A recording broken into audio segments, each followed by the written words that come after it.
맘 읽어주는 스님이랑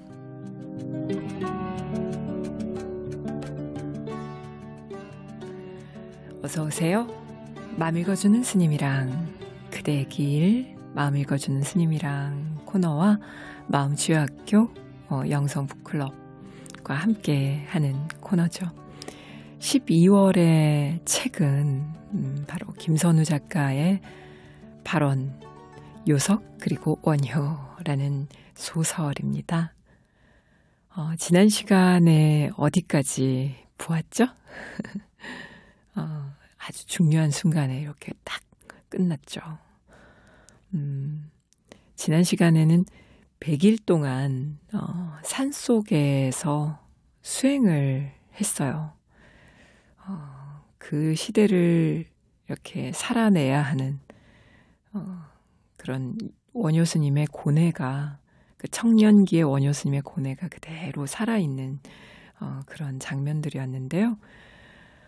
새로운 길을 걸어가기 전에 100일 동안 수행을 하고 원효 스님이 이제 드디어 마음을 딱 먹고 하산을 하죠. 나는 부처를 바라보는 것이 아니라 내가 부처로 살겠다라는 결심을 합니다. 머무르지 않고 이 길을 가겠다. 다짐도 하죠. 우리 그대기 식구들 지금 연말이고 이제 새해를 맞이하면 하는 이 시점에서 무언가 새로운 서원을 세우고 내년을 계획하고 계시는 분들도 많으실 텐데 그런 여러분의 그 서원과 원효 스님의 서원이 또 어떻게 연결될 수 있을까? 이런 부분에 좀 초점을 맞추면서 들어보시면 더 재밌지 않을까 싶습니다. 원효는 발걸음을 서라벌로 옮깁니다. 황룡사 장육존상 앞에 서게 되죠. 신라 전체를 대표하는 큰 사찰, 지금으로 말하면 어디라고 해야 될까요? 조계사 정도라고 하면 될까요? 거기에 큰 불상, 장육존상이 이렇게 모셔져 있어요. 그런데 그 어깨 위에 12살짜리 어린 소녀가 앉아 있어요. 이름은 다미였습니다. 사연이 있죠.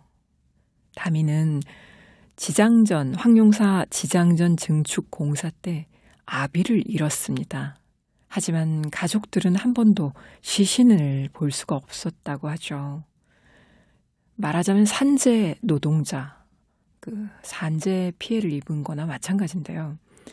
그래서 다미 엄마가 남편을 한 번만 좀 남편을 위해서 지장전에서 꼭 한 번만 참배를 좀 하게 해달라고 소원을 했죠.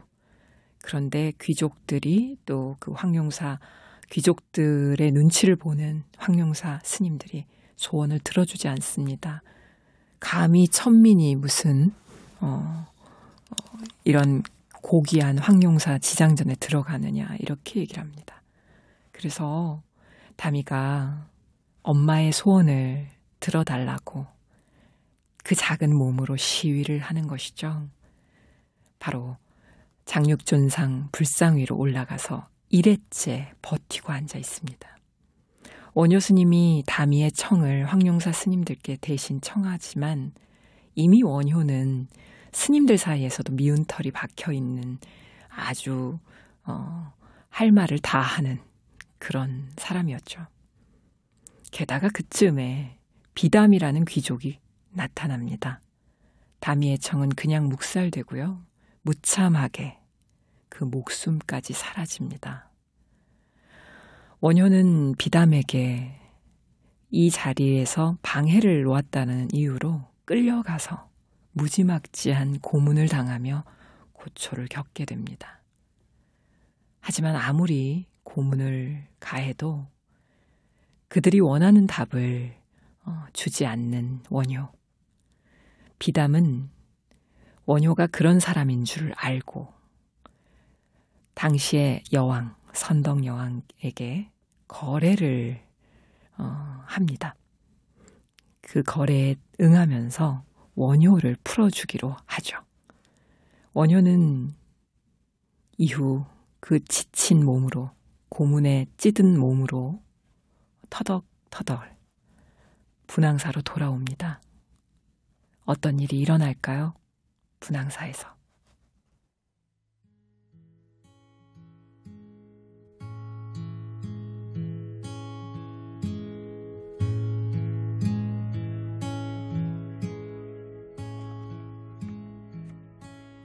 단이의 죽음이 못 견디게 고통스러웠으나 그 아이를 위해 목숨을 나누고자 하지는 않았다.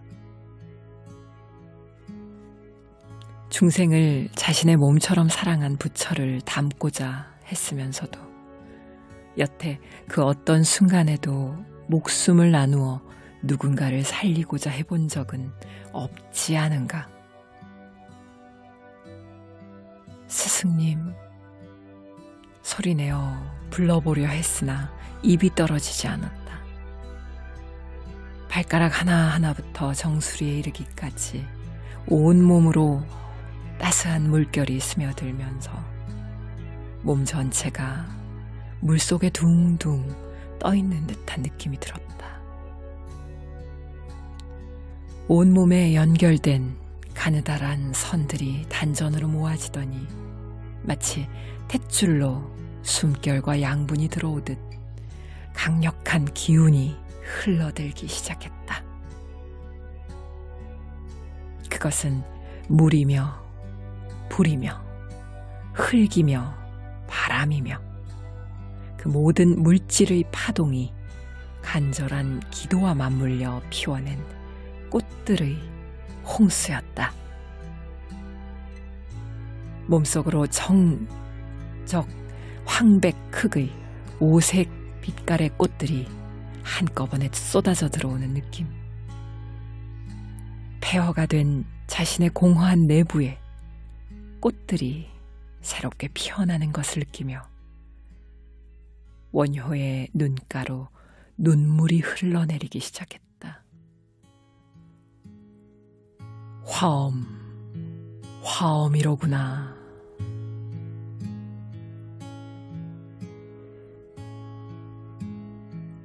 뼈 살리고 살 살리고 피 살리고 숨 살리는 무수한 꽃들이 뭉게구름처럼 일어나며 하나의 거대한 꽃을 피워내고 있었다. 꽃 한 송이 한 송이가 하나씩의 꽃잎을 이루며 거대한 한 송이의 꽃을 피워내는 과정이 눈앞에 생생했다. 하나의 꽃 속에 수천 수만 송이의 꽃이 저마다 완전하게 아름다운 꽃의 모양으로 들어있었다. 무한한 꽃의 그물, 한 송이이자 무량수 꽃의 우주로구나. 보석처럼 빛나는 꽃들과 함께 단전으로 빛이 쏟아져 들어왔다. 그 순간 쪼그라든 스승 해공의 몸이 허공에 던져진 씨앗 하나처럼 멀리 사라져갔다. 해공의 눈에서 가느다란 눈물이 두 줄기 흘러내렸다. 스승을 올려다보던 원효의 심장으로 뜨거운 것이 울컥 치받쳤다. 나누어 주신 목숨이구나. 나의 목숨이 나 하나의 것이 아니구나. 원효 스님은 단위 사건으로 인하여 고문을 당하고 그리고 분향사로 돌아와서 요석공주의 간절한 기도와 간병 속에서 회복을 하게 됩니다. 근데 이 과정에서 바로 스승으로 모시는 해공 스님께서 제자의 이 고통스러운 순간을 함께 하시며 자신의 목숨을 나누어서 제자의 고통을 건져주시는 거죠. 스승은 이런 마음이죠. 항상 그 속에서 그 지극한 고통 속에서 화엄의 꽃을 체험하는 그런 장면이었습니다. 너무 아플 때 진리를 오히려 더 직면하게 되는 거죠. 시간이 흘러요. 다니가 그렇게 황룡사에서 희생되고 떨어져 떠난 지 1년이 됩니다. 그 사이에 서라벌에서는요, 다니의 죽음을 슬퍼하며 사람들 입에서 입으로 노래가 전해져요. 말하자면 다니를 추모하기 위한 노래인데요. 사람들이 절로 모이죠. 마침 황룡사를 지나가게 돼요. 다니가 희생된 황룡사. 때마침 황룡사 일주문에는 금치를 공양 올리며 아주 화려한 법회가 열립니다. 그때 원효가 귀족들 앞에서 다니를 추모하는 사람들과 함께 부처님께서 열반하실 때의 이 이야기를 연희로 선보이죠.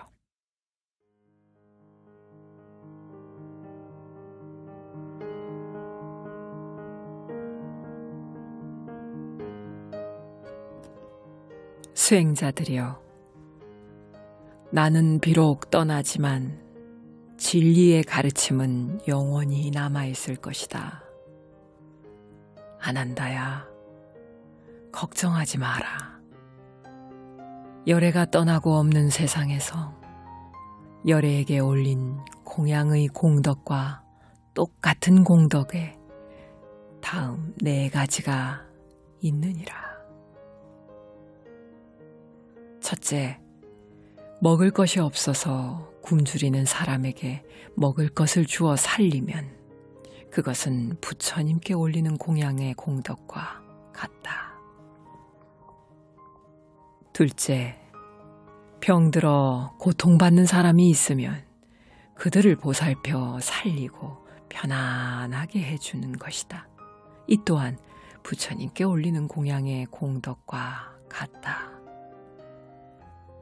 세 번째, 가난하고 외로운 사람을 돕고 위로하는 것이니라. 이 또한 부처님께 올리는 공양의 공덕과 같다. 넷째, 청정하게 수행하는 수행자를 잘 외호하는 일이다. 부처님 법에 따라 바르게 수행하는 수행자를 잘 외호한다면 그 또한 부처님께 공양을 올리는 공덕과 같느니라. 황룡사 승려들의 얼굴이 붉어지며 공손히 원효에게 허리를 숙였다.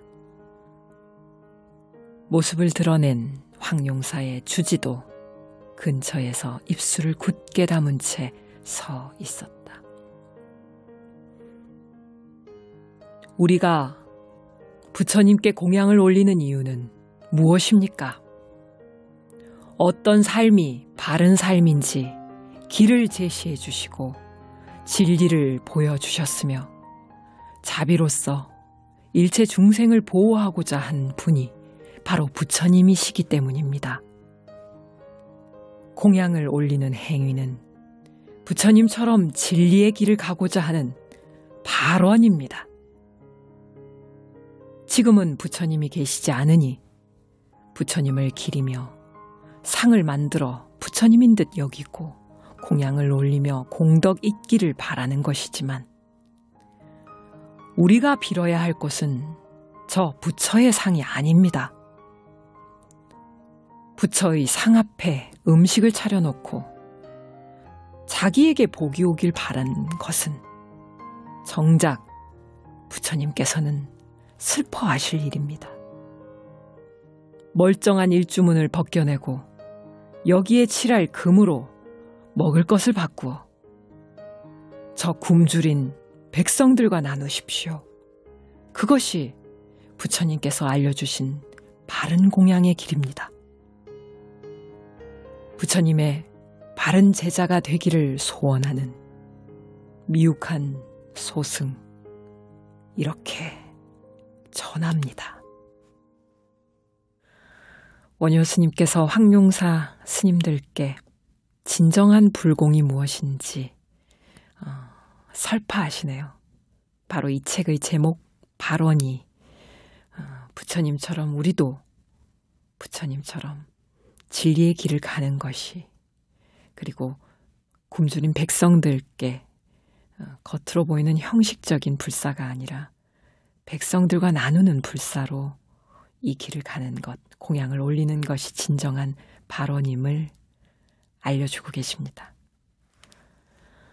이 일이 있은 후에 비둑골이라는 그 마을에 하늘정원이라는 단위의 무덤이 만들어집니다. 바로 거기가 어디냐면요, 지금의 첨성대입니다. 첨성대, 바로 백성의 목소리를 듣기 위해 지어진 곳이죠. 하지만 첨성대가 완성될수록 신라, 서라벌의 양극화는 더욱더 심해지기만 합니다. 원효는 스스로 수많은 질문을 갖고 길을 떠나게 됩니다. 그런 그에게 스승 해공 스님은 월명산 천왕봉으로 가보라고 권하시는데요. 그곳에서 원효는 법흥왕 시절에 신라의 불교 공인을 위해 순교했던 이차돈 스님과 도반인 고구려 출신의 도명 스님, 그리고 원효의 인생을 바꾸어 놓은 스승 대안 스님을 만나게 됩니다.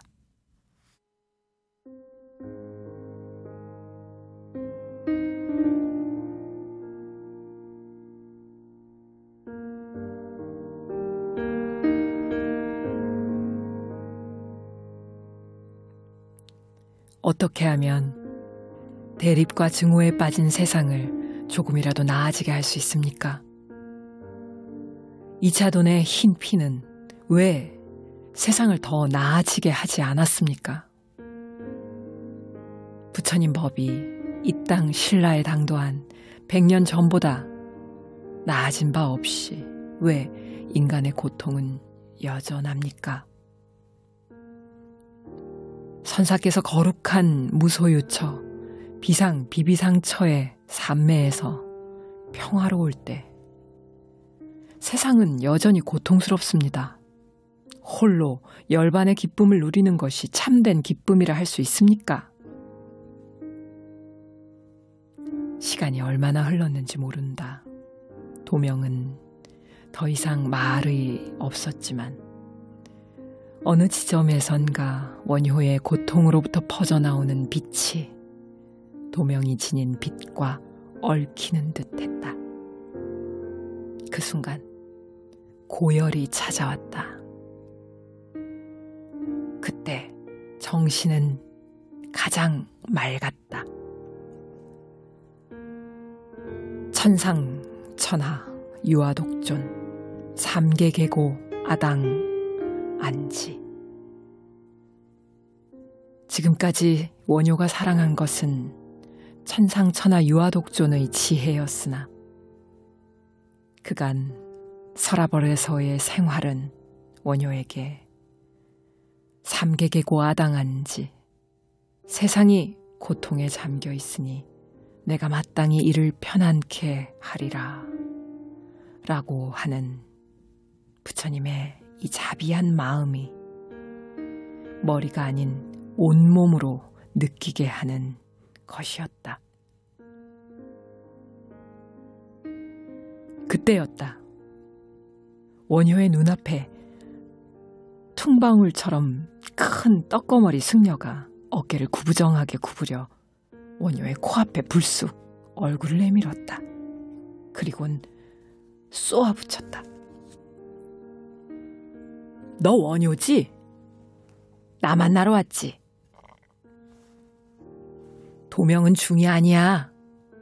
지 몸 하나 수신하려는 한낱 은자일 뿐. 저 몸은 할 수 없고 내가 한 수 가르쳐 줄 테니 새겨들어라. 저기 장터 거리 봤지? 곧장 산을 내려가거라. 좀 더 엿죽고 싶은 것이 있습니다. 산속엔 답이 없어. 도명은 눈을 감은 채 말이 없고 원효는 대안 스님을 뚫어져라 쳐다본 채 잠시 말을 잃었다. 대안은 거칠 것 없이 말을 이었다. 저 살빛 뽀얀 것 좀 봐. 에라이 얄미워. 그래, 너 혼자만 해탈해 좋아 죽겠냐? 거친 듯 예리한 시선으로 대안이 원효의 눈부처를 들여다보며 말했다. 원효의 마음을 읽고 있는 듯 대안은 거침이 없었다. 도명 같은 영감의 목도 물론 있지. 도명이 이룬 저 정멸을 너의 뒷배로 삼아라. 이 영감이 진짜 중이라면 기도와 삼매로 축적한 힘을 너한테 전할게야.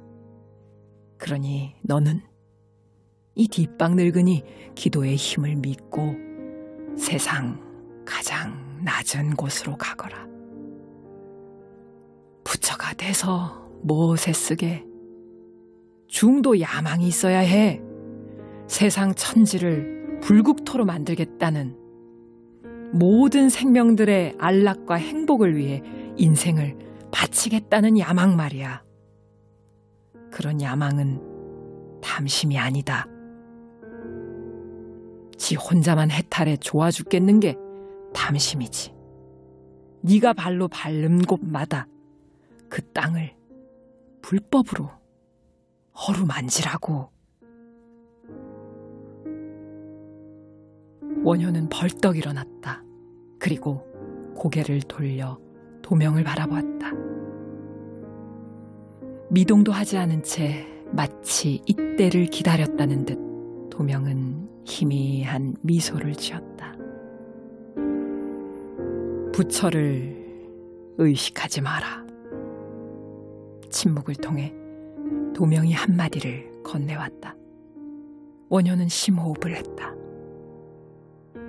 어느새 나는 부처라는 상에 집착하고 있었구나. 왜 부처가 되려는가? 내가 가고자 하는 길은 부처를 사랑하는 길이 아니라 부처가 필요한 사람들을 사랑하는 길이라는 생각이 먹장 구름을 쪼개는 네우처럼 틀이 닥쳤다. 부처를 사랑하는 것과 부처가 필요한 사람을 사랑하는 것을 불이로 현현하고 종래는 서로 통하여 어우러질 것이라는 생각 역시 순식간에 지나갔다. 부처가 돼야 한다는 일념의 집착에 기인한 허욕임을 인정하자 마음의 안팎을 연결하는 굴 같은 것이 삽시간에 뻥 뚫리는 듯 했다. 순수한 공기의 파동이 쏴 밀려들며 가슴속은 시원해지고 너털 웃음이 터졌다.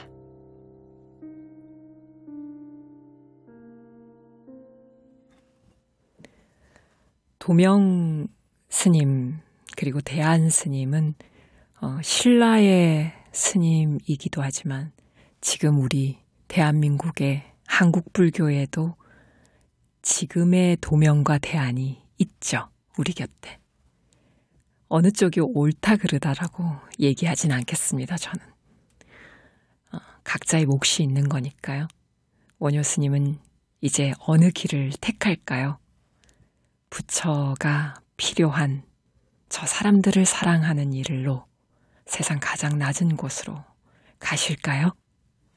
다음 시간을 기대해 주시기 바랍니다. 오늘 여러분이랑 같이 맘 읽어주는 스님이랑 발원, 요석 그리고 원효 이렇게 오늘 또 마무리하고 다음 시간에 뵙겠습니다. 아름다운 세상을 위해 함께하는